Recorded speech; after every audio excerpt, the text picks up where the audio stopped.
dos assuntos cruciais hoje que o Evangelho precisa estabelecer: a família, o casamento. A gente tem viajado ao Brasil e fora para falar sobre isso, porque não que é um momento de falar sobre isso, sempre foi, amém? A Bíblia é a história de um pai construindo com um filho, querido. Deus, ele é família. Veja como a Trindade funciona. A Trindade é Deus Pai, Deus Filho e Deus Espírito Santo, certo? O que o Pai espera de nós, igreja? Uma família de filhos. E o filho está esperando a esposa, e o Espírito vai habitar numa casa. Deus é família, queridos. O Pai está construindo uma família de filhos, o Filho, Cristo, vai casar com uma esposa, e o Espírito habitar em uma casa. Deus é família. O livro de Efésios fala que nós fazemos parte da família de Deus. Então Deus está, desde o princípio da sua ideia original de construir uma família. Amém?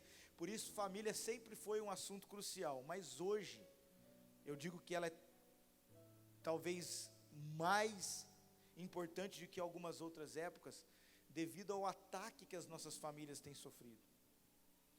Hoje, as ideologias, as filosofias e muitas outras coisas têm atacado o princípio de família, o princípio original da família.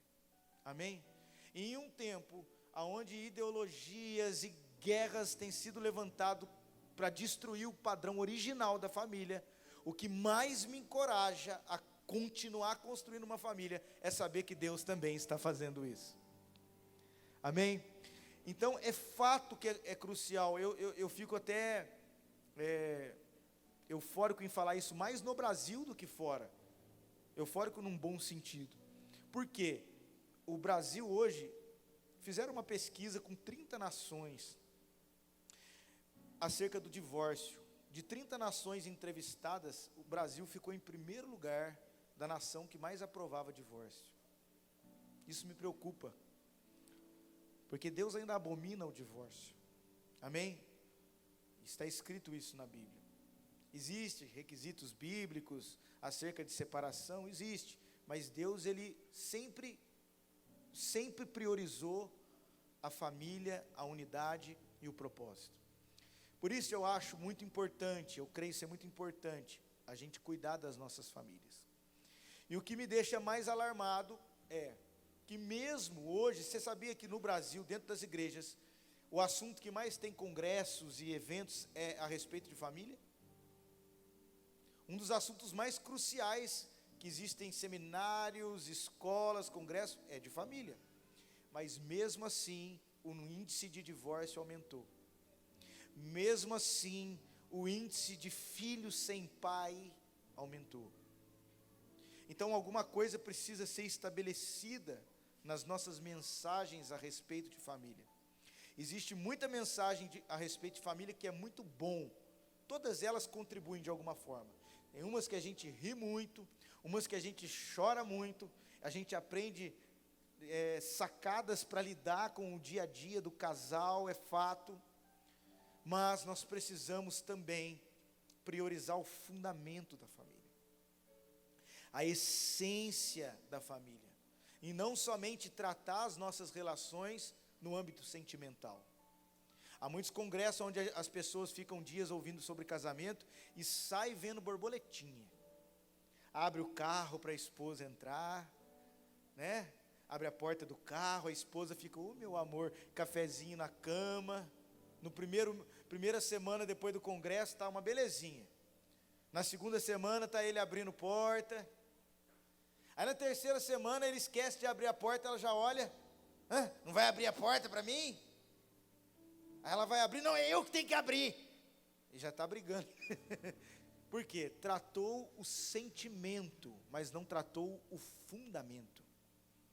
Quando nós entendemos a essência do propósito da família, nós vamos governar bem os nossos casamentos, os nossos filhos e os nossos sentimentos dentro das relações. Então eu quero muito nesses dias, que estaremos aqui, falar um pouco sobre o fundamento, o propósito, a essência da família, do casamento, e também aquilo que vivemos nos dias atuais. A Bíblia, ela fala que os dias do Senhor serão como nos dias de Noé e nos dias de Ló. Você encontra isso em Lucas 17, mas a gente vai ler um outro versículo aqui já.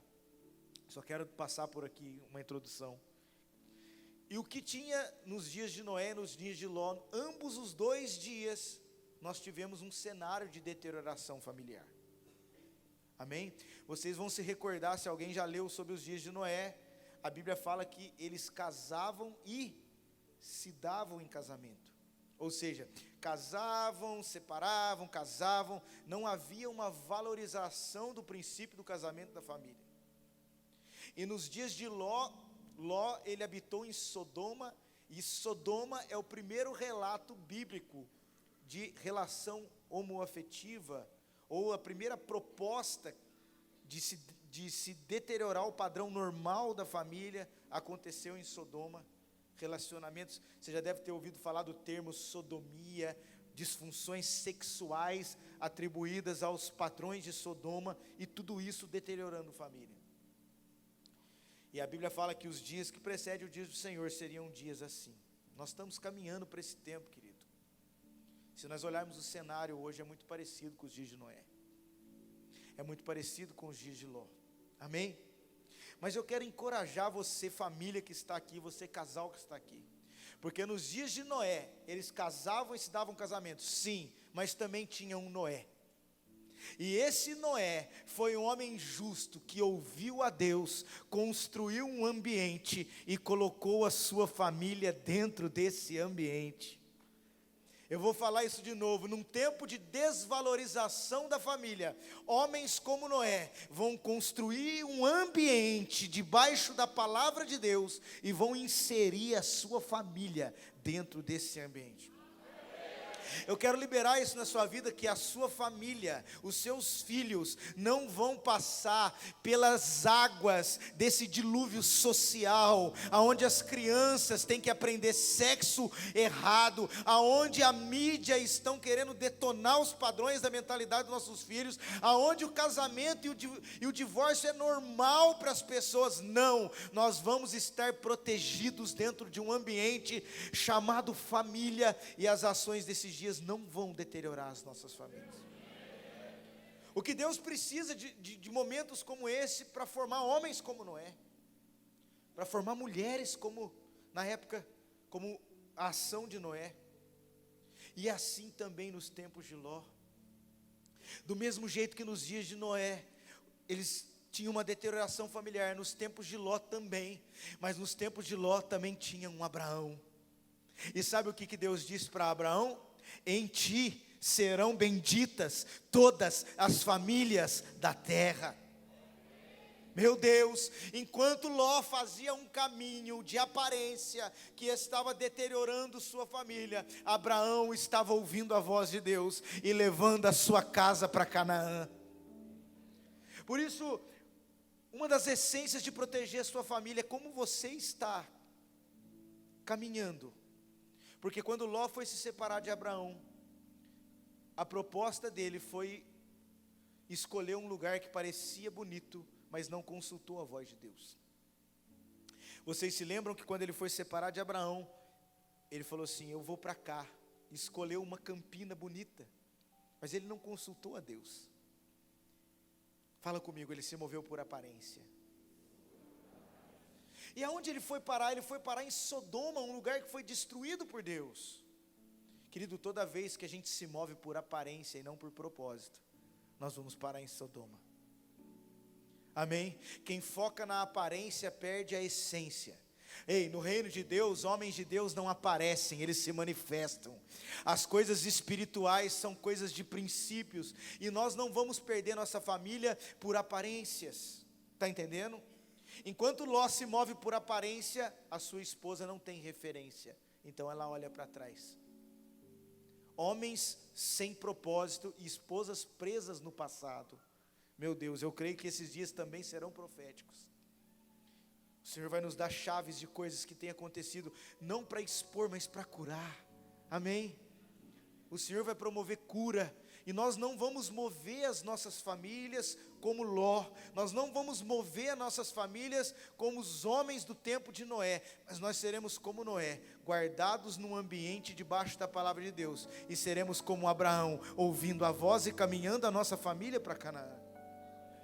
Eu estou te dando um pouquinho do cenário dos nossos dias, amém?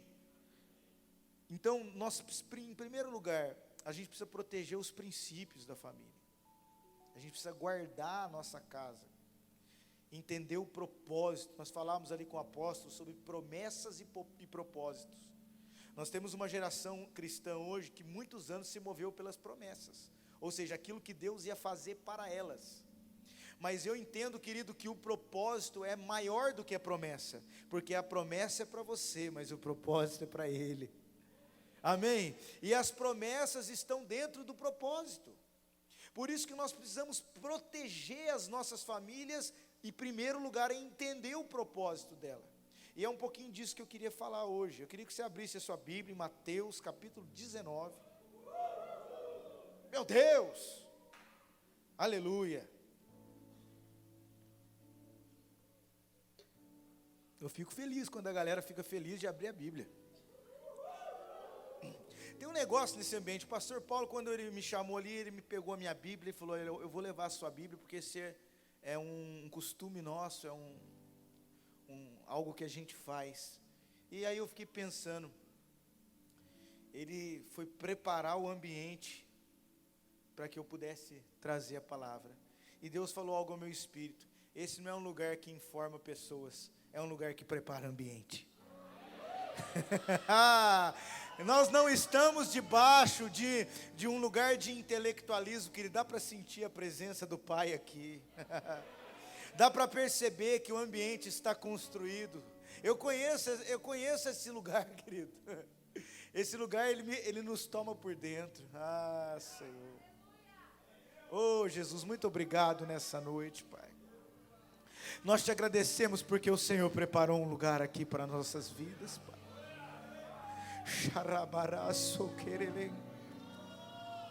Nós te adoramos aqui, Senhor.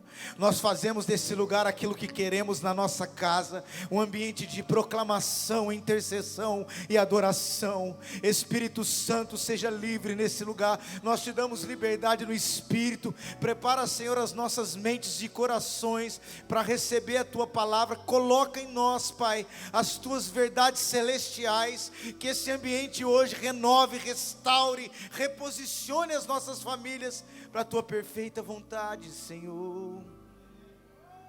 Santo, Santo, Santo, te louvamos aqui nesse lugar, Senhor. Te louvamos aqui nesse lugar, Senhor. Te adoramos nesse lugar, Senhor. Mateus capítulo 19, versículo 1 diz: e aconteceu que, concluindo Jesus esses discursos, saiu da Galileia e dirigiu aos confins da Judéia, além do Jordão, e seguiram-no grandes multidões, e curou-os ali. E então chegaram a ele os fariseus, tentando-o, dizendo-lhe: é lícito o homem repudiar a sua mulher por qualquer motivo? Ele, porém, respondendo, disse: não tendes lido aquele que os fez no princípio? Macho e fêmea os fez. E disse, portanto, deixará o homem seu pai e sua mãe, e se unirá à sua mulher, e serão os dois uma só carne? Assim não são mais dois, mas uma só carne. Portanto, o que Deus ajuntou, meu Deus, não separe o homem. E disseram-lhe eles: então por que mandou Moisés dar-lhe carta de divórcio e repudiá-la? E ele disse: Moisés, por causa da dureza dos vossos corações, vos permitiu repudiar as vossas mulheres, mas no princípio não foi assim. Meu Deus, esse texto me remete a algo muito importante. Eu creio que nós vamos construir algo aqui, então quero tentar balizar isso para que a gente saia daqui com um entendimento pleno do propósito da família. Porque quando a minha família está fundamentada no propósito e não no desejo pessoal, ela nunca mais se torna abalável pelas coisas naturais dessa terra. Aqui os fariseus, eles vão interrogar Jesus acerca do pode ou não pode, que a religião, ela trabalha muito com isso, né? A religiosidade, ela sempre foi pautada no pode ou não pode. Amém? E quando a gente distrai com pode ou não pode, a gente não foca no cumpre ou não cumpre. Muito mais do que pode ou não pode, existe um princípio a ser cumprido. E eu vejo que muitas famílias se perderam nessas coisas, nesses dogmas de pode ou não pode, mas não cuidaram dos seus princípios verdadeiros. Amém? E eu preciso dizer algo a vocês, querido, cuidado com distrações, porque uma das características que estão matando famílias e casamento hoje são distrações desses dias. Aquilo que hoje te distrai, amanhã te destrói. Está entendendo? Então escuta, foco é força, distração destrói.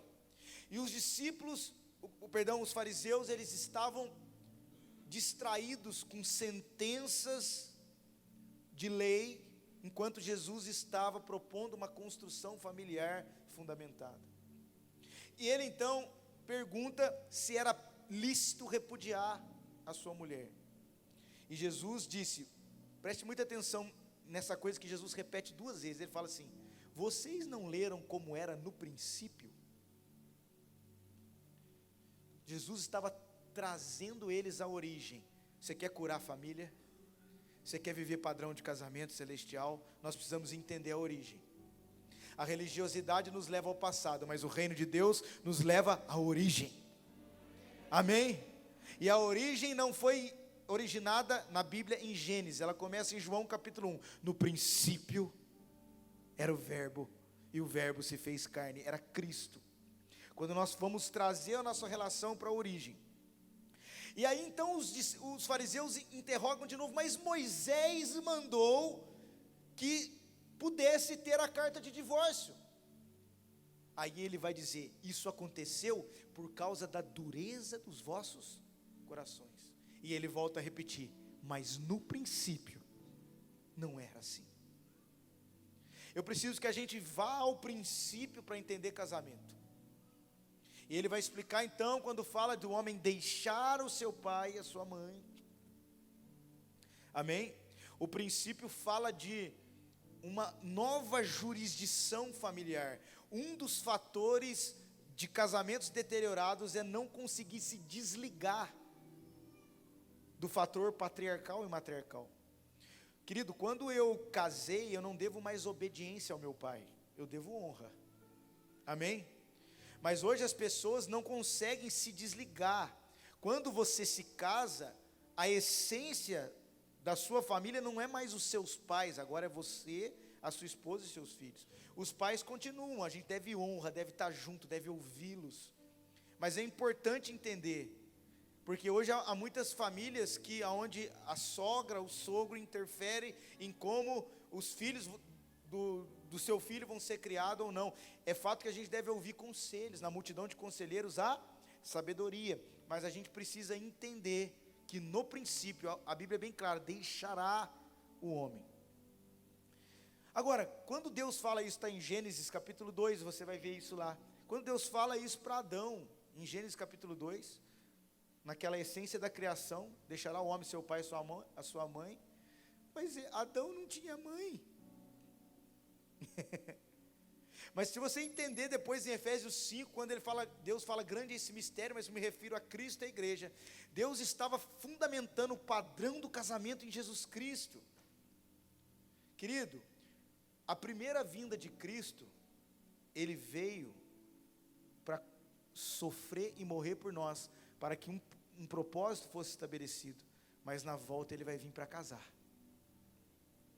Está entendendo? Jesus vai voltar para casar, e esse é o cumprimento da essência do casamento, Cristo e a igreja. Para você entender isso, é muito forte e muito preciso. Você vai lá, deixará o homem seu pai e sua mãe. Você lembra quando a mãe de Jesus com seus irmãos foram chamá-lo? Aí disseram para ele, sua mãe está aqui. O que ele disse? Minha mãe e meus irmãos são aquele que cumpre, deixará sua mãe. E quando que ele deixa o pai? Na cruz. Pai meu, por que me abandonaste? Ali ele consumava o deixar a mãe e o deixar o pai para receber uma esposa. Está entendendo? A figura do casamento, ela vai sempre apontar para a maneira de se relacionar entre Cristo e a igreja. Se você quer entender padrão de relacionamento, você precisa entender a relação de Cristo com a igreja. Amém? Então, no princípio, Deus cria o homem e a mulher. Como foi feito? Ele fez primeiro o homem ou a mulher? É fato que há a construção do Adão coletivo, mas outro dia a gente fala sobre isso. Mas o homem é formado e o homem é pleno em Deus. Amém? Ele tinha 3 características primordiais antes de receber a sua esposa. Eu prego muito isso para solteiros também. Falo, você quer casar? Principalmente para as meninas, eu digo a elas, você quer casar com esse cara aí? Quero, pastor. Eu falo, então, quando que Deus pôde dar uma mulher para Adão? Primeiro, Adão tinha intimidade com Deus. Segundo, Adão tinha uma missão. E terceiro, Adão tinha um trabalho. Né? Essas são características muito importantes para preparar um homem para que ele casasse. Amém? E aí você vai ver então, Deus tem um homem pleno. Fala comigo, um homem completo. Será que hoje, na sociedade de hoje, a gente consegue ver homens completos? Talvez algumas coisas possam nos confrontar aqui esses dias, amém? Mas outras vão nos incentivar, e outras vão nos aquebrantar. O homem era completo. Então Deus põe Adão a dormir, e ele abre Adão, e ele arranca a esposa de dentro de um homem completo. Querido, quando Jesus diz aos fariseus, no princípio não era assim. Quando Jesus quer remeter os nossos casamentos ao princípio, Ele está nos ensinando uma essência. E a essência de uma família estruturada é uma esposa se alimentando de um homem que é pleno em Deus. Amém? Sempre foi a essência do princípio, e é isso que Deus quer para as nossas vidas, que essas mulheres que aqui estão, que a minha esposa que ali está, que essas mulheres, elas possam se alimentar de um homem que é pleno em Deus. A mulher foi formada do que aquilo que Deus extraiu de um homem completo, e a gente acha que, na verdade, eu vou casar com a minha cara metade que vai me completar. Não é assim que a gente pensa? Não existe isso, querido. Quer ver? Eu vou fazer um... Me ajuda aqui, pastor. Alguém pode me trazer mais um copo aqui? Só para mim ilustrar algo. Acabei de entender isso aqui.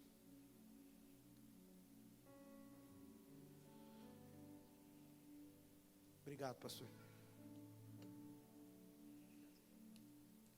Vem cá, pastor, me ajuda aqui. Já que você chegou aqui mesmo. Você pode levantar esses 2 copos aqui? O que nós vemos aqui? Vamos dividir mais um pouquinho, para ficar parecido. 2 metades. Ou seja, esse homem não está completo. E essa mulher também não está completa. E essa é a ideia que muitos têm, que eu vou casar com alguém que vai me completar.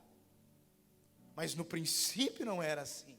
A ideia de Deus era um homem completo que vai gerar uma mulher completa. Porque quando eu sou uma metade, aí eu estou lá, oxe, eu sou incompleto, eu não estou realizado, está faltando alguma coisa, a minha vida não está legal, está faltando um pedaço.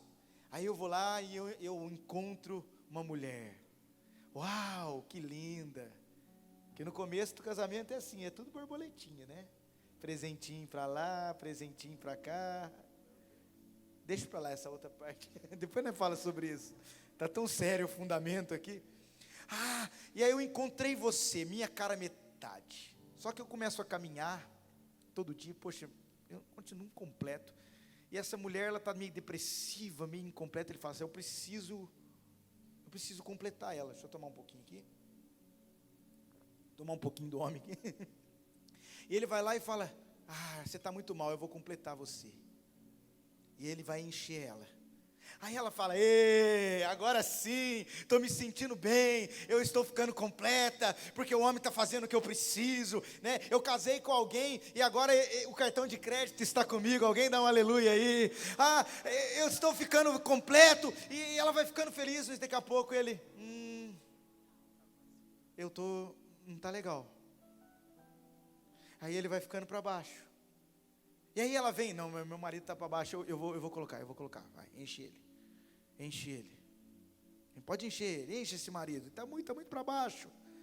Aí ele fala, agora estou me sentindo bem, porque agora minha mulher está me entendendo, agora as coisas estão indo, graças a Deus, ela entendeu os meus horários, graças a Deus ela está me dando descanso. E ele começa a se sentir bem, e de repente ela começa a esvaziar. Aí no final das contas vai empurrando o casamento, um enche, outro esvazia, um enche, outro esvazia, um enche, outro esvazia, até que a gente fala, não está dando certo, então vamos voltar. E volta na metade. E aí, essa metade, eu entendo que não me satisfez, eu vou procurar um outro copo. E assim a gente vai seguindo uma rotina de deterioração familiar, onde ninguém nunca se completa. Porque no princípio, Deus nunca deu alguém para completar alguém. Amém? Deus sempre quer. Isso aqui, segura, pastor. É isso que eu desejo para você, querido. Um homem pleno. Se tivesse mais água aqui, você ia entender. Um homem completo e uma mulher completa, sabe o que acontece? A água começa a transbordar para a criação dos filhos, a água começa a transbordar para a família. O que Deus precisa nesses dias é um homem realizado e uma mulher realizada, para que os dois realizados possam cumprir um propósito pleno em Deus. Aleluia, obrigado, pastor.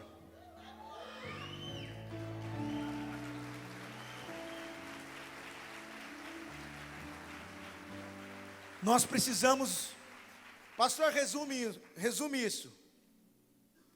Você quer ser um bom par? Seja um bom ímpar.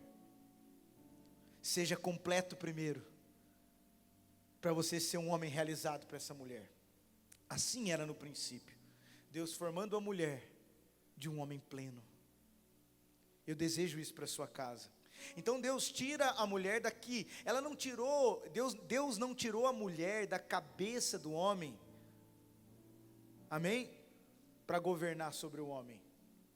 Mas ela também não, Deus também não tirou a mulher dos pés do homem para ser pisada pelo homem. Não, Deus tirou a mulher daqui, da frente do coração, que é para ser amada pelo homem, debaixo do braço, que é para ser protegida pelo homem, e perto do sovaco, que é para passar desodorante. Aleluia, essa parte é importante também. Mas o que eu estou querendo dizer com isso? Nós estamos trazendo o casamento no princípio, querido. Então no princípio, o homem ele protege a sua mulher. É a essência da mulher ser retirada. Escuta, 3 padrões para o homem. O homem protege, ele provê e ele promove a sua esposa. O homem ele tem esse papel de proteger, de prover e de promover a sua família. É uma questão que eu faço a vocês. Você mulher, você homem, será que a sua mulher se sente protegida? Será que a sua mulher está sendo provida? Será que a sua mulher está crescendo com você? Está entendendo? Vamos conjecturar. Como será que é a reação da sua casa, 6:30 da tarde, quando o seu carro está parando lá. Você está parando o carro, e tem uma família lá dentro, tem uma reação. O que será que está acontecendo lá dentro, quando escutam o barulho do carro? Será que lá dentro dá um desespero? Será que você cria um ambiente de segurança? Será que lá dentro, seu pai, pelo amor de Deus, o monstro, não, esconde, olha, para com seu pai. Ou será que quando você para o carro, 6:30, alguém escuta lá dentro e diz: filhos, está chegando aí o papai, é chegado o reino dos céus. Um homem, ele precisa criar um ambiente protegido para a sua família. Hoje eu vou apertar um pouco os homens, porque na minha opinião, o maior problema familiar hoje é a omissão masculina. Eu tenho visto um cenário onde os homens estão cada vez menos homens, e as mulheres estão cada vez mais homens. Entendeu isso? Os homens estão cada vez menos homens, e as mulheres cada vez mais homens. Eu vou explicar. Esses dias eu fui visitar uma família, e aí estava lá, aí entrei na casa, e daqui a pouco a mulher: para com esse negócio, menino, olha aqui. Aí eu fui cumprimentar o varão: pai do Senhor, irmão. Ele: pai do Senhor. Eu falei: meu Deus, cadê os homens que usam Axe? Homem de verdade?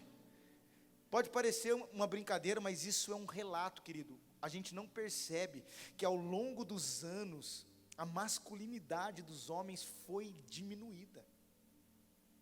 Se você mandar uma criança hoje desenhar um homem do século 21, desenha um homem aí para mim.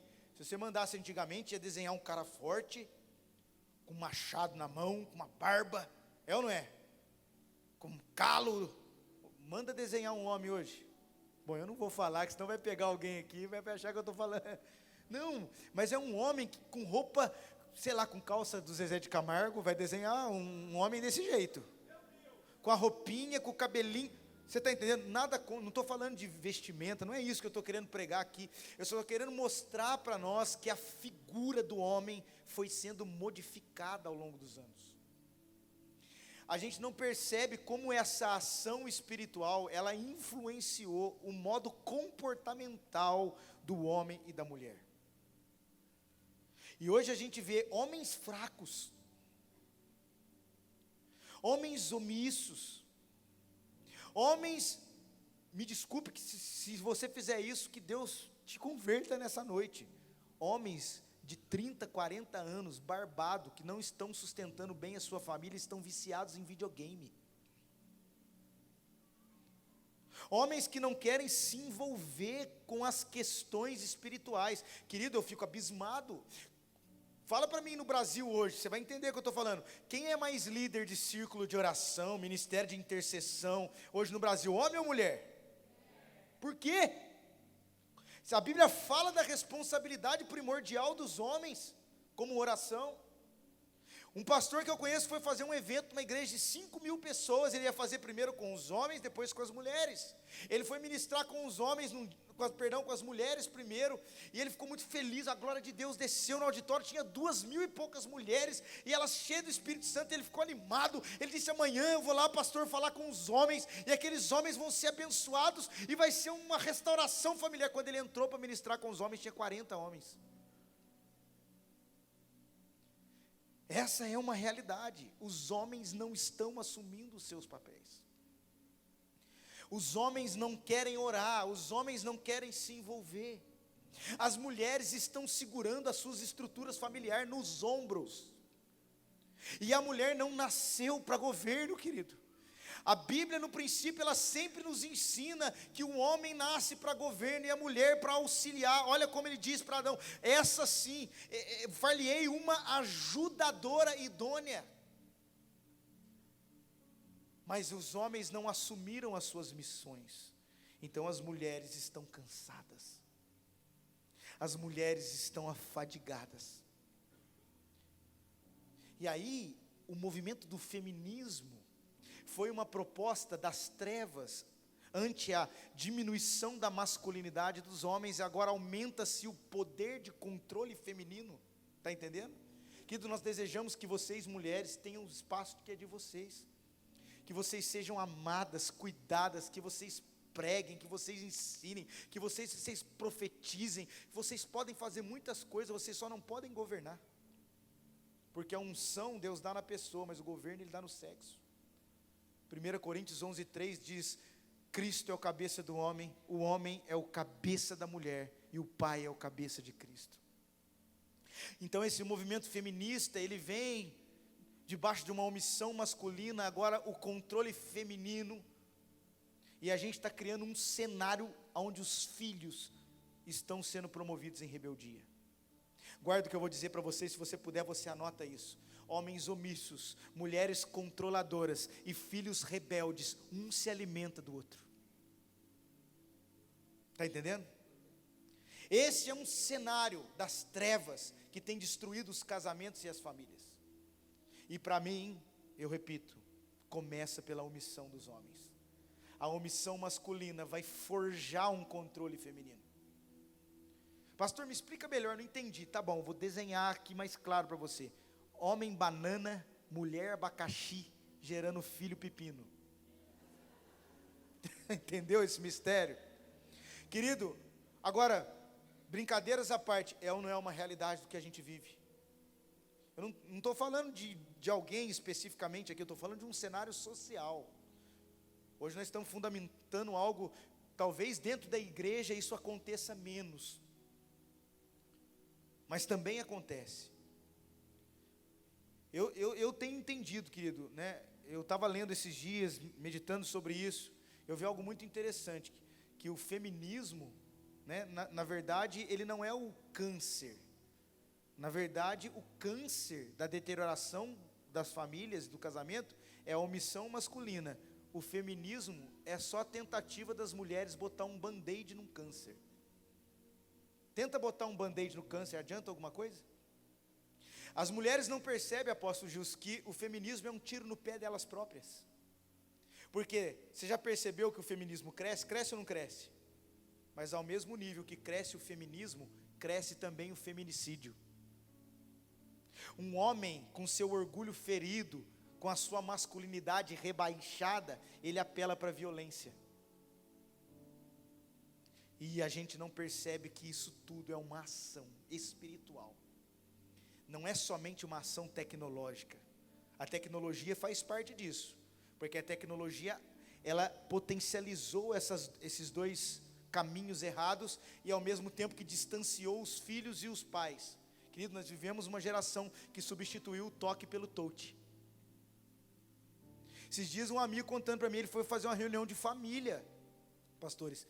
Muito tempo que não reunia a família, eles sentaram na sala para comer junto, para conversar, cada um puxou o celular e começou. Anos que não se reunia, tempos. Aí um estava dentro da sala com o outro, mandou mensagem para o outro.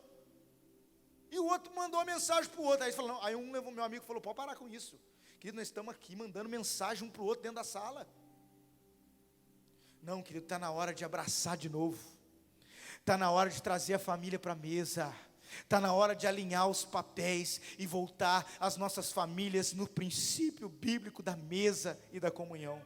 Eu quero profetizar algo na sua vida, quero liberar, querido, que a mesa da sua casa vai ter um cordeiro assado, vai ter um cacho de uva e vai ter uma botija de azeite. Recebe isso, um cordeiro, a uva e o azeite. Querido, eu estava orando pelas famílias tempos atrás, pastores, Deus me deu uma visão, aonde, eu até arrepio com isso, aonde uma mesa estava posta, uma mesa estava numa casa, e tinha uma toalha branca, um linho fino, muito branco, cobrindo essa mesa, mas não tinha nada em cima da mesa a não ser um cinzeiro. E eu orando e vendo aquilo, então como se uma mão viesse, uma mão veio, tirou o cinzeiro, colocou um cacho de uva e uma botija de azeite.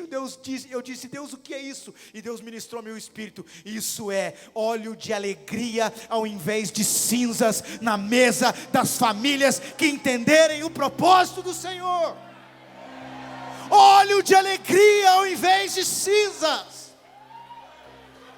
óleo de alegria ao invés de cinzas. Ah, Senhor, sabe o que vai voltar? Sabe aquele momento sentado na mesa, aonde você sente aquele momento de comunhão, e você fala, olha no olhinho do filho, filho, passa a manteiga aí para a mãe.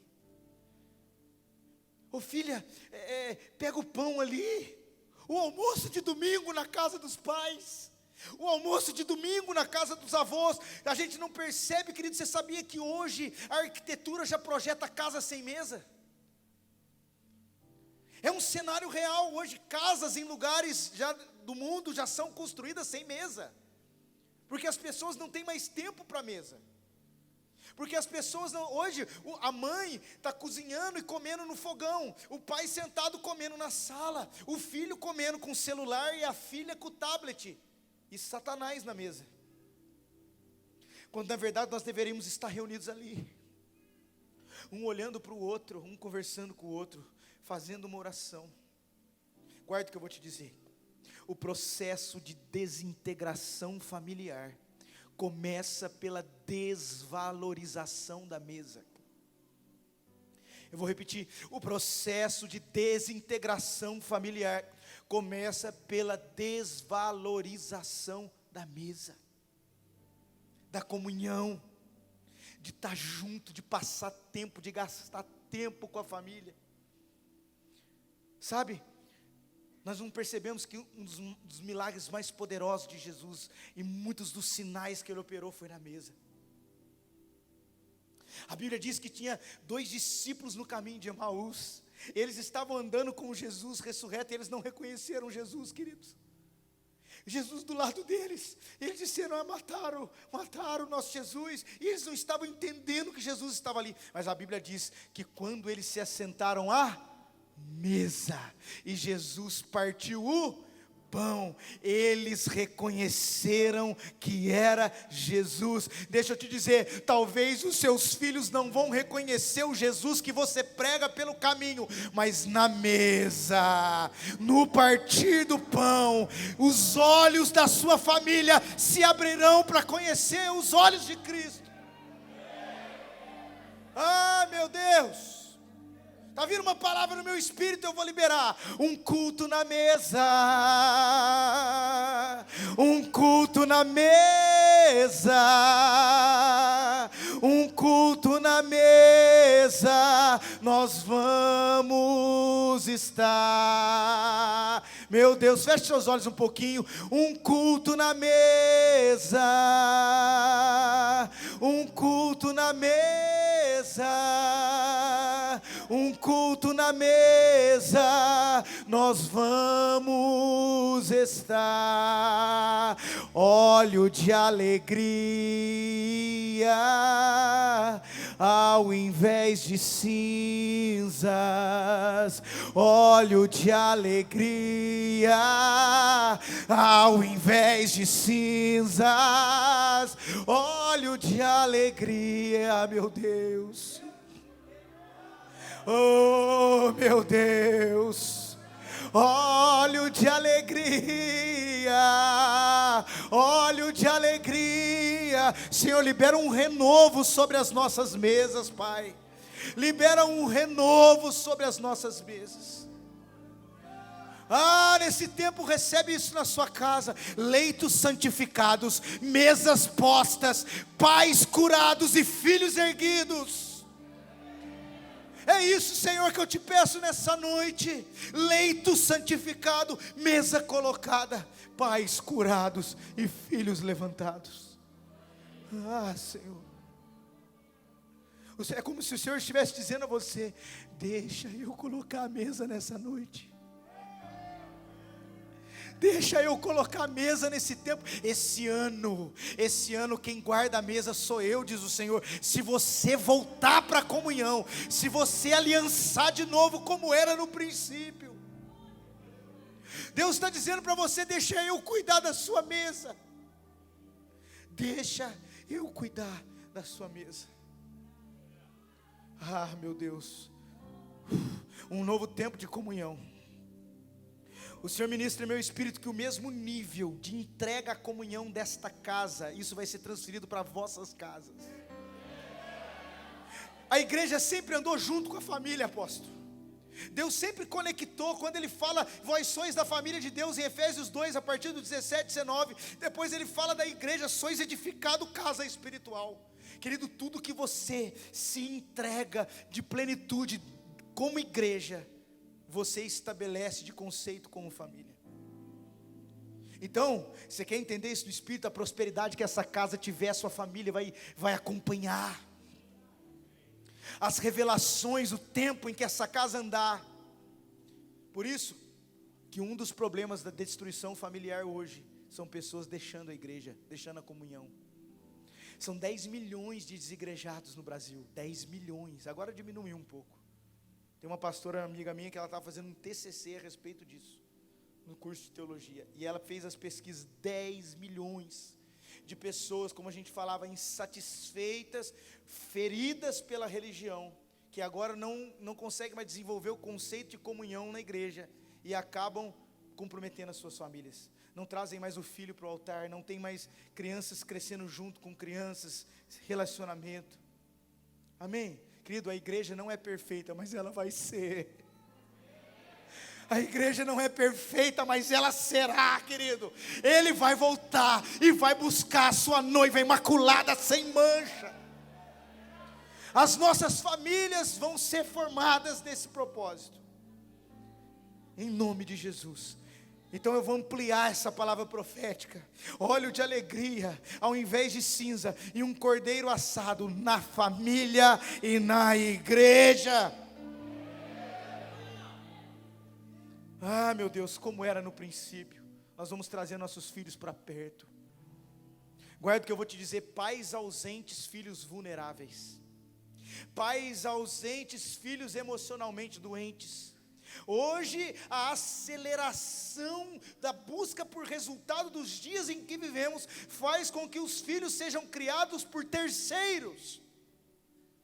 É escola, é creche, é judô, é natação, é computação, é não sei o quê. Amém? Não tem problema com nada uma dessas coisas, desde que essas coisas não roubem a minha presença da vida do meu filho.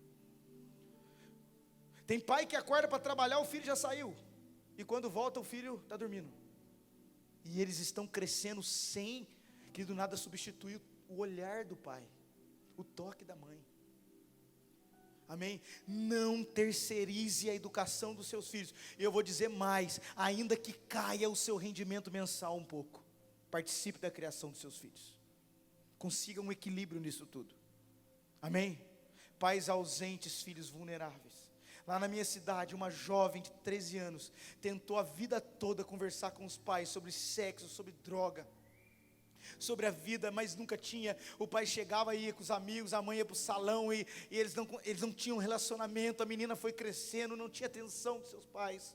Ela conheceu um rapaz de quase 40 anos na internet e esse cara levou ela. A menina tinha 13 anos, tem 13, agora deve ter mais. E aí a mãe foi atrás e não achava, procura-se. Umas semanas depois a menina ligou para a mãe dela. Ela disse: mamãe, eu estou ligando para dizer para a senhora que eu estou bem. Não fizeram nada comigo, está tudo bem. Mas eu não vou voltar para casa, porque aquilo que eu nunca tive aí, eu estou tendo aqui. O que era? Alguém para conversar? Tudo bem que esse cara não tinha feito nada com ela ainda, mas uma hora ia fazer. Um rapaz de quase 40 anos, uma menina de 13, boa coisa não é. Eu não sei nem como foi o desfecho, mas pelo que eu me lembro, eu acho que ela voltou para casa, se reconciliou com os pais, mas essa história serviu de ensino para muitos de nós na nossa cidade. E essa é uma história que a gente vê para muitos por aí. Amém? Pais presentes proporcionam a presença do Pai Celestial na vida dos seus filhos. O pai precisa ser presente, ele precisa ser exemplo. Amém? Criança vê, criança faz. Aquele ditado de faz o que eu falo, mas não faz o que eu faço, não existe, querido. Provérbios 22:6 fala: ensina a criança no caminho. As versões atualizadas, você não vai encontrar ensina a criança o caminho, é ensina a criança no. No significa que você também está ali. Ele está vendo você andar no caminho. Compreende? Eu vou dizer uma coisa para vocês, pais. Quem aqui é pai? Levanta a sua mão. Nunca vai adiantar você ensinar o que você sabe, se você não multiplicar quem você é. Os filhos precisam ver os nossos exemplos, e precisam ter a nossa presença. Amém? Por isso, nos dias de hoje, nós vamos colocar a mesa, nós vamos santificar o leito, e nós vamos viver o que a Bíblia diz, a respeito, se eu não me engano, Salmo 128, minha esposa como uma videira frutífera, e os meus filhos à roda da mesa como rebentos de oliveira. Sabe o que é isso, querido? Uma esposa que produz fruto, e filhos cheios do Espírito Santo de Deus. Isso fala de alinhamento, quando o homem entende o seu papel de sacerdócio, de governo, e a mulher compreende o seu papel, os filhos recebem a presença do Senhor. Eu vivi isso, a minha esposa está aqui comigo, e a minha esposa é o maior termômetro do meu ministério. Quando eu estou pregando, eu olho para ela, não sei como é que ela está hoje, porque ela está com o neném. Às vezes ela tem que sair, tem que dar atenção para o neném, mas quando ela não estava com o neném, um dia um pastor lá numa igreja que eu fui pregar, ele falou: pastor, estava na sua pregação, eu perdi metade da sua palavra, um bom pedaço da sua palavra. Eu falei: não tem problema, pastor, acontece. Ele falou: não, é que eu fiquei olhando para a sua esposa. Eu falei: calma aí, irmão. Ele falou: não, pastor, não é nada disso, não, calma. É que eu fiquei impressionado com a reação da sua esposa enquanto você pregava. Ela notava o que você pregava. Ela vibrava com a sua pregação, e isso mexeu comigo, porque eu já vi muitos pastores que quando começam a pregar, as esposas saem, e eu comecei a chorar, dentro de mim assim, um choro contido. Eu disse: ainda tem algo na minha vida, porque a minha esposa ainda me ouve, independente dos meus defeitos, e só Deus sabe como eu tenho. Está entendendo? E aí, nós vivemos um cenário onde eu estava num período de entrega muito grande com Deus, em devoção, e Deus me deu uma direção. Ele falou: Fabrício, vai lá, reúne a sua família e diga isso, vai mudar o que vocês estão fazendo, vai mudar o que vocês estão pensando. E até mexeria com algo que talvez a minha esposa estava pensando, e eu simplesmente ouvi a Deus, que eu estava buscando direções do Senhor. E eu cheguei em casa e disse: Débora, nós vamos fazer isso. Sabe o que ela fez? Me obedeceu, mesmo que confrontaria algumas coisas. E ela falou: se Deus está falando contigo, eu acredito no que você carrega. E a gente foi. Querido, naquela mesma semana, ela começou a ministrar para o meu filho mais velho, o Isaac. Na época ele tinha 5 anos, quando isso aconteceu. E ela começou a falar para o Isaac da história de Jesus, do amor de Jesus. E eu chego em casa, e ela contando para mim que enquanto ela começava a pregar para o Isaac, lágrimas desceram do olho dele, meu menino. Ele falou: mamãe, enquanto a senhora pregava, eu sentia a presença de Jesus. Querido, tudo isso aconteceu na mesma semana. Sabe qual é a mensagem que Deus deixou ao meu espírito? Eu vou entregar a vocês. O que Deus falou comigo é: homens posicionados na sua ação de governo, entendendo a vontade do Senhor e obedecendo. Mulheres conectadas com a missão do seu marido, que ouvem a voz de Deus, vão gerar filhos receptores da presença do Espírito Santo de Deus. Mulheres videiras frutíferas e homens posicionados, bem-aventurados, e filhos como rebento de oliveira à volta da mesa. Meu Deus, apóstolo, eu estou sentindo um ambiente de comunhão muito forte aqui, não só acerca de família, mas acerca de igreja. O Senhor vai virar uma chave nesses dias. O Senhor vai ampliar o nível de comunhão. Escuta o que eu estou falando. As mesas da casa, Cristiano, a ideia das mesas dos casais vai ser abençoada naquele lugar, filho. Você vai ver, o Senhor está promovendo um nível de comunhão sobrenatural. As famílias vão se reunir na mesa, as células vão ser mais prósperas, as mesas serão encharcadas da presença do Senhor. É tempo de comunhão. É tempo de comunhão. Ah, meu Deus. Pastor, mas eu estou insatisfeito. Pastor, mas olha o que fizeram para mim. Querido, você nunca vai exercer tanto perdão como nesse tempo. O casamento é uma união de 2 grandes perdoadores. Querido, entender o espírito da comunhão é uma chave para viver. Salmo 133, para mim é fantástico. Ó, quão bom e quão suave ou agradável que os irmãos vivam em união, e ele compara como um óleo que desce sobre a cabeça de Arão e escorre pela barba, e esse óleo ele desce, querido, se você vê o contexto judaico, ele desce sobre todo o corpo, querido, ele está falando de um óleo que desce da cabeça para todo o corpo. Esse salmo está representando um casamento de Cristo e a igreja, o cabeça e o corpo. E qual é a essência do texto? Comunhão, unidade. Então escuta o que eu vou dizer: quando você entende o espírito da unidade, o mesmo óleo que desce pelo cabeça vai escorrer para você também. Ah, meu Deus. Então, aí você diz: não, pastor, mas eu sou o menor do corpo, eu fico ali na orla das vestes. Mas a mulher com fluxo de sangue tocou lá e foi curada. Ah, meu Deus. A mesa. Nós vamos viver a essência, querido. Abra comigo rapidinho Efésios 5, verso 31. Gostei disso. Vamos fazer isso lá, Cris. Abra comigo, aleluia. Efésios capítulo 5, verso 31. Diz a palavra do Senhor. Como começa aqui, não sei se na sua Bíblia, como começa? Algumas versões diz por isso, amém? Outras, vamos ver aqui, por isso, essa também está assim. Outras versões diz por essa razão. Outras versões diz por esse motivo. A maioria delas diz por isso, amém? Aqui está falando que existe um motivo para casar. Veja bem, por isso, por esse motivo, deixará o homem seu pai e sua mãe, e unir-se a sua mulher, e os dois serão uma só carne. Uau, Deus está dizendo que o casamento tem um motivo. Deixa aberto aí. Uma pergunta que eu sempre faço: por que você se casou? Ou se tem alguém aqui que é noivo, por que você vai casar? Por que você se casou? Porque tem muita gente que se casa por dinheiro, sabia? Sabia que tem gente que se casa por causa de sexo?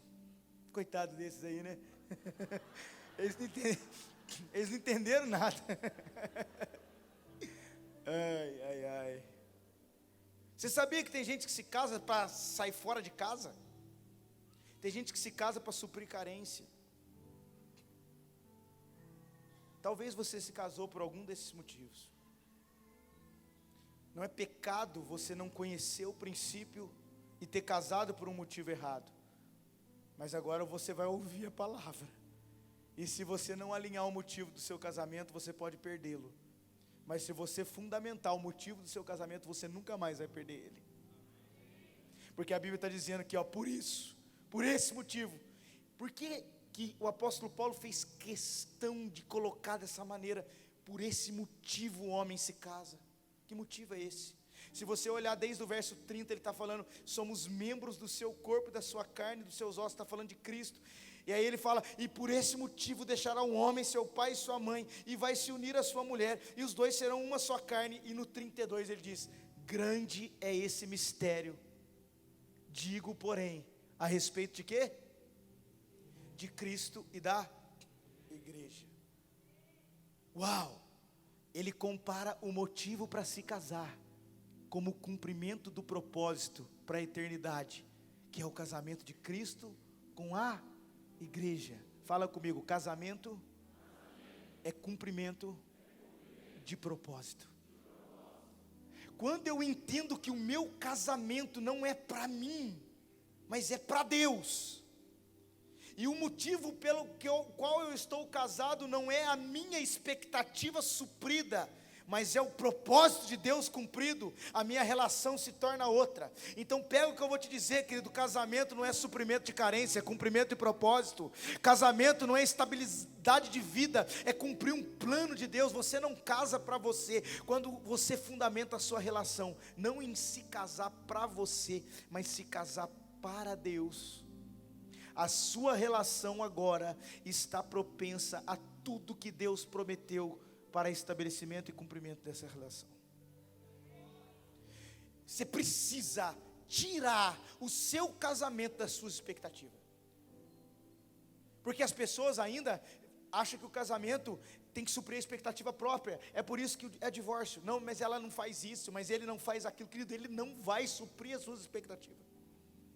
E nem ela.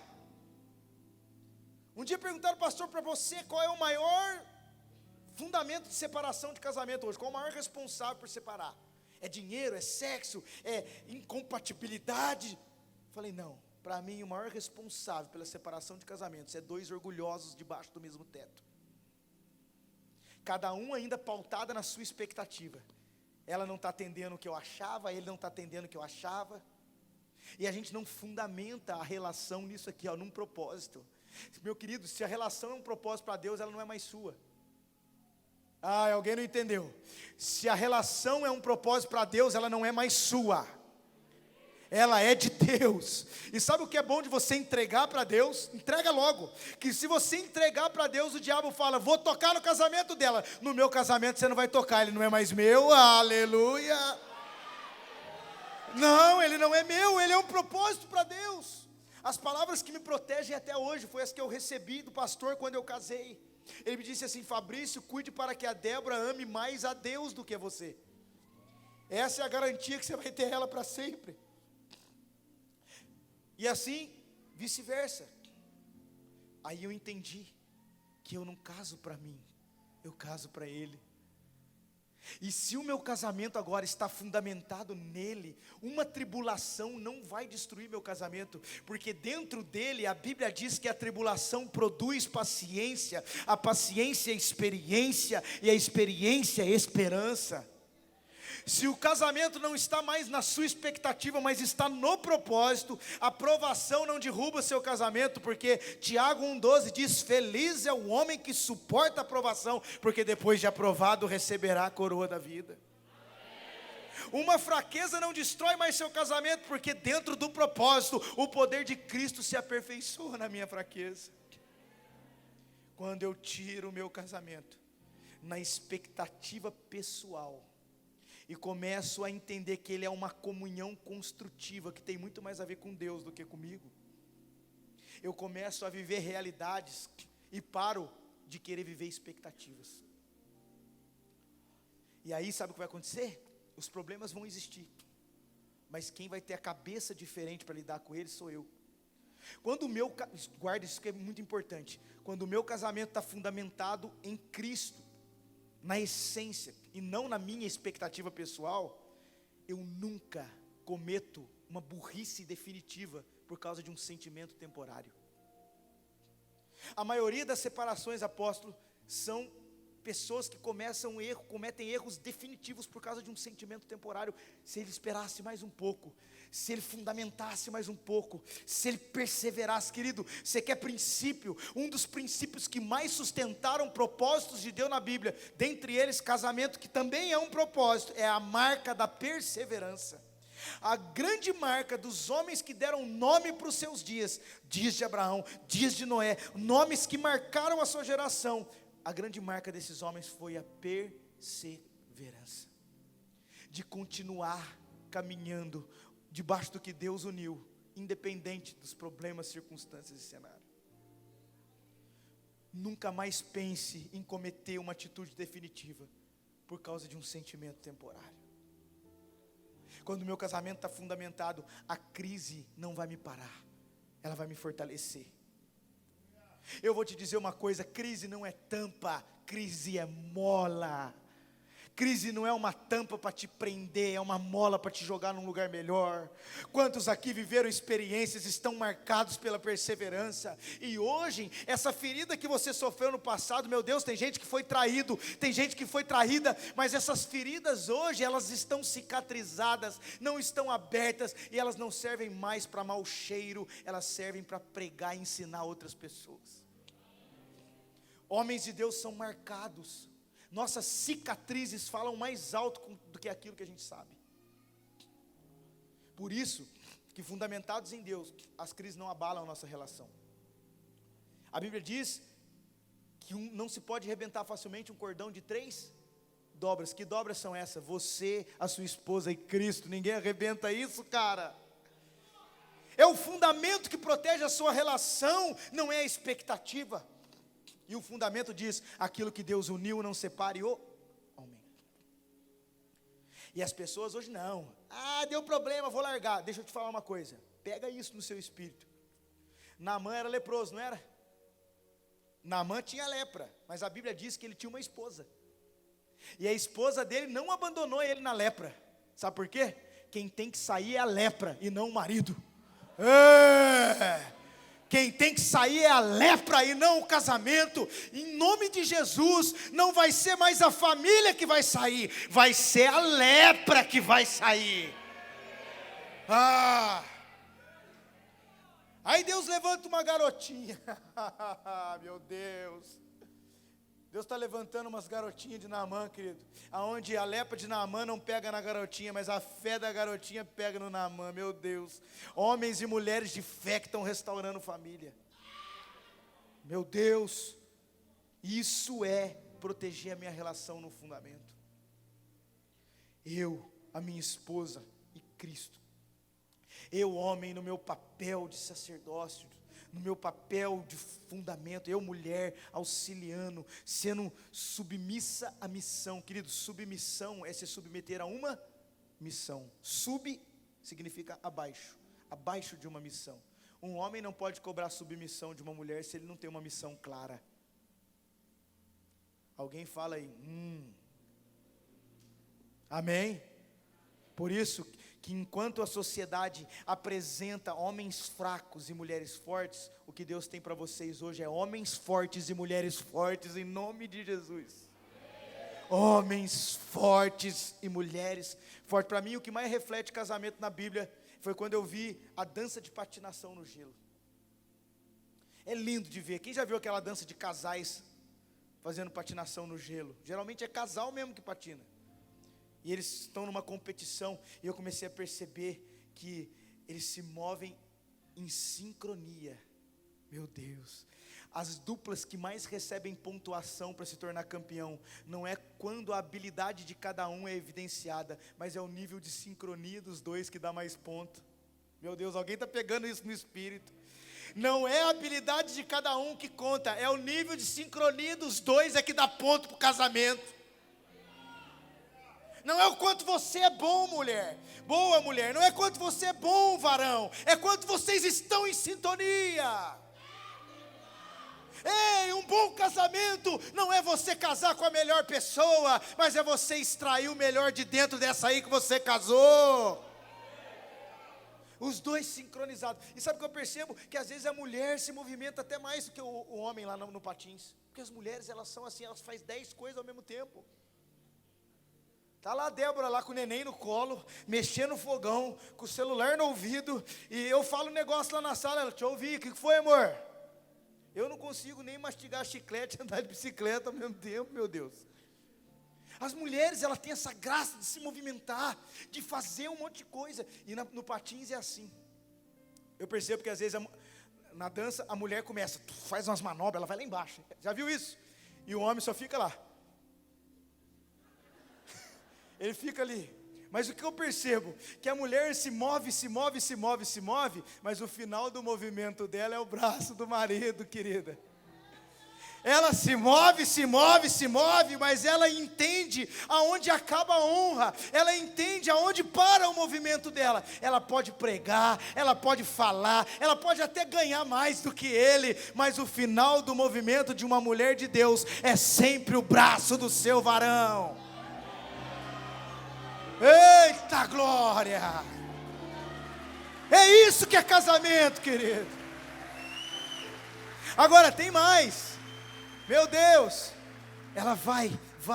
Eu percebo que toda dupla que ganha, ela tem uma manobra muito bem feita. Ela vai, volta no braço do homem, e ele pega a mulher e levanta ela para o alto. Quem já viu isso? O final do movimento da mulher é o homem, e o final do movimento dos dois é Cristo. Oh meu Deus, é Cristo em nós, a esperança da glória. E como que eu entendo isso, pastor? Primeiro eu preciso encarar o meu casamento como um propósito. E propósito não se abandona. Eu vou pegar alguém aqui agora. Você sabia que numa tempestade, num barco, o primeiro que foge do barco são os ratos?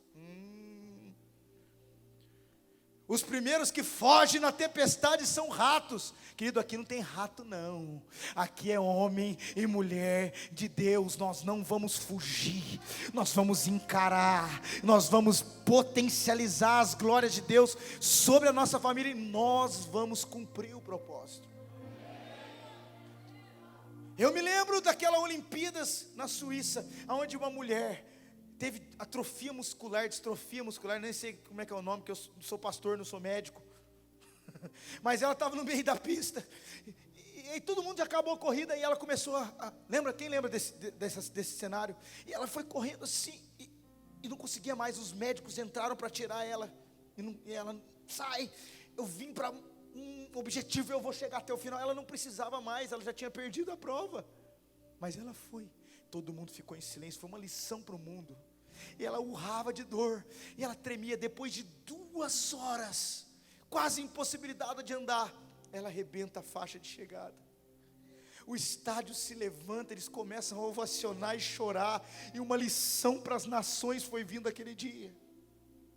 Sabe, querido, isso que eu aprendo na minha vida a nível de casamento, de propósito, de cristianismo. Sabe o que eu aprendo? Vencedor não é aquele que chega em primeiro lugar, mas é aquele que começa e continua até chegar no final. Você casou, você vai chegar no final. Você entrou num propósito, vai chegar no final, porque esse é o padrão de Cristo. Ele disse, quando cumpriu a sua obra na terra, sabe quais foram as palavras que ele encerrou? Ele disse, está consumado, ou seja, eu começo e eu termino. E diz o Senhor em Filipenses 1:6, o mesmo Deus que começou a boa obra é fiel para completá-la.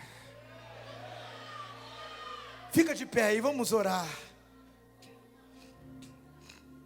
Tem muita coisa para falar, mas eu nem sabia tempo, nada, apóstolo, fui indo aqui. Eu queria até falar sobre perdão, mas talvez amanhã a gente entre. A marca, querido, de você proteger sua família daqui para frente, vai ser entender o propósito, ter a marca da perseverança, entender os papéis de cada um e ter o perdão como sinalização para a sua vida. Amém? Uma família de perdoadores. Eu sinto isso. Eu sinto que agora nós vamos orar aqui. Você vai dar as mãos aí para o seu cônjuge, e nós vamos orar para que Deus renove a nossa perseverança. Pastor, o que é perseverar? É continuar mesmo cansado, é continuar mesmo doendo, é continuar mesmo chorando. Eu libero na sua vida, querido, Salmo 126, sabe o que diz? Eles iam caminhando e chorando. Fala comigo, caminhando e chorando. Chorando e caminhando. Você pode até chorar, o que você não pode é parar. Mas sabe como encerra o Salmo? E aqueles que foram plantar chorando, voltaram colhendo com alegria os seus feixes. Ei, Salmo 30, verso 5, o choro pode durar 1 noite, tempo determinado, tempo do choro, determinado, mas a alegria vem, não determina quando ela vai acabar, porque o tempo do choro é determinado, mas o tempo do propósito é eterno. Escuta que nós vamos orar e Deus vai aumentar a sua perseverança. As suas feridas que esse casal sofreu vão ser fonte de cura para outros casais daqui para frente. Porque vocês não desistiram, porque vocês continuaram, porque vocês ainda passam dificuldades, mas vocês ainda acreditam no propósito. E por causa disso, essa família vai colher frutos. Essa palavra que Deus tem me dado há um tempo, um casal, uma casa e uma causa, é uma palavra que Deus falou, leve isso aos lugares. Querido, eu sou fruto de um casamento que foi realinhado em Deus um tempo. Quando eu estava sem conhecer Jesus, quase morrendo nas drogas, eu não conhecia o Senhor Jesus. O meu pai tinha reconciliado com a minha mãe, meu pai também vivia uma vida perdida, minha mãe na depressão.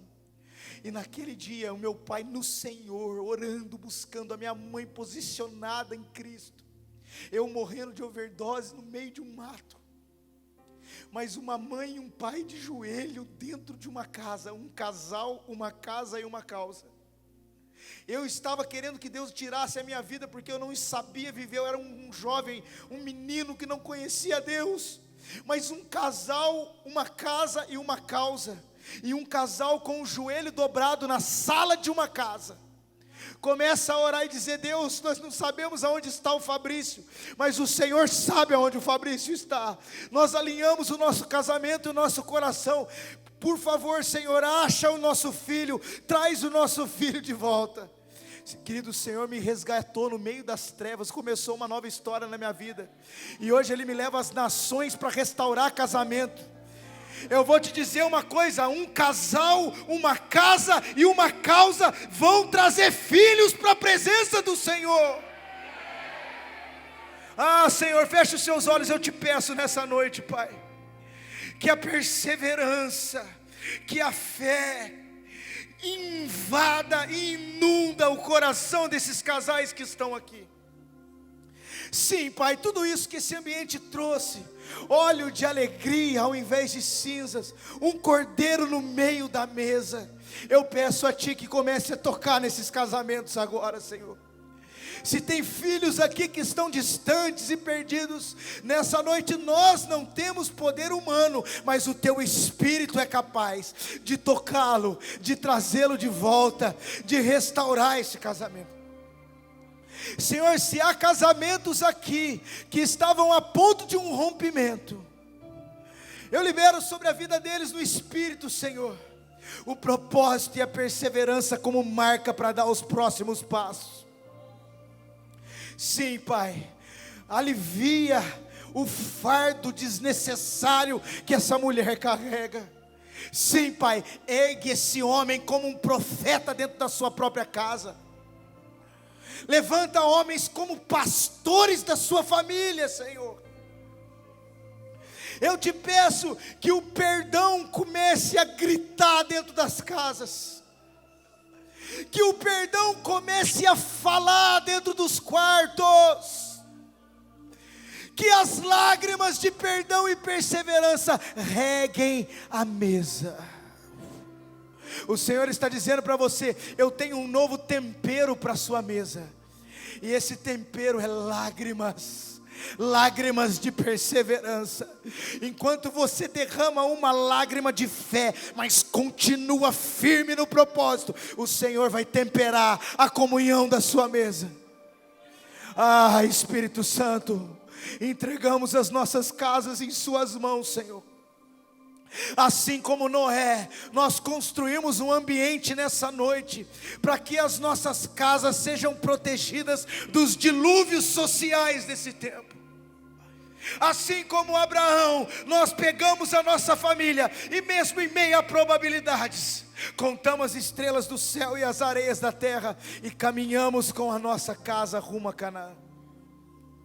Ah, Senhor, o Senhor mostra, querido, meu espírito aqui, que há filhos de casais que estão aqui, que são como Isaac, tem promessas, tem profecias liberadas sobre a vida deles, mas esse menino está paralisado, esse menino parece que está indo para um outro caminho, e Deus está dizendo: o curso da sua relação vai trazer um prumo para a vida desse menino, e aquilo que foi liberado vai ser estabelecido.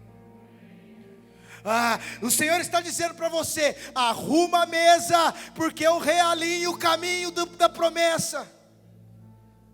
Arruma a mesa, porque eu estou trazendo uma nova mentalidade para os seus filhos, pelo Espírito Santo de Deus. Senhor, guarda as nossas crianças do fruto maligno da mídia. Guarda os nossos casamentos do hedonismo desses dias, a busca pelo prazer, e a busca desestruturada pelos prazeres da carne. Senhor, em nome de Jesus, guarda os nossos casamentos das cobiças dos olhos. O dinheiro, mamon, não vai mais governar sobre a mesa da nossa casa. Senhor, em nome de Jesus, nas regiões celestiais, nós anulamos e cancelamos separação por causa de problemas financeiros. Mamon não é o nosso Deus, só o Senhor é o nosso Deus.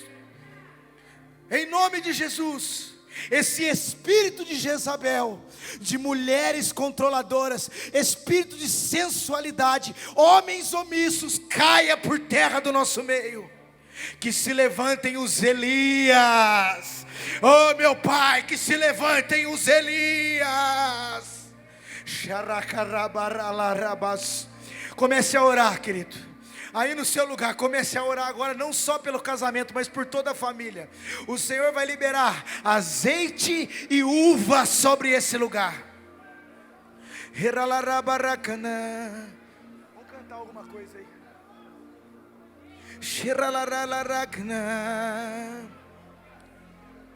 Ah, Senhor, meu Deus,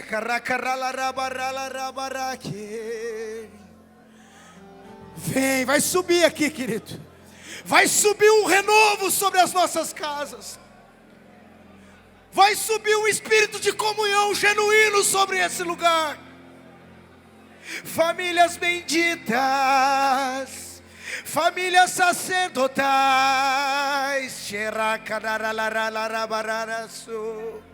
famílias benditas, famílias benditas, leitos santificados, Senhor.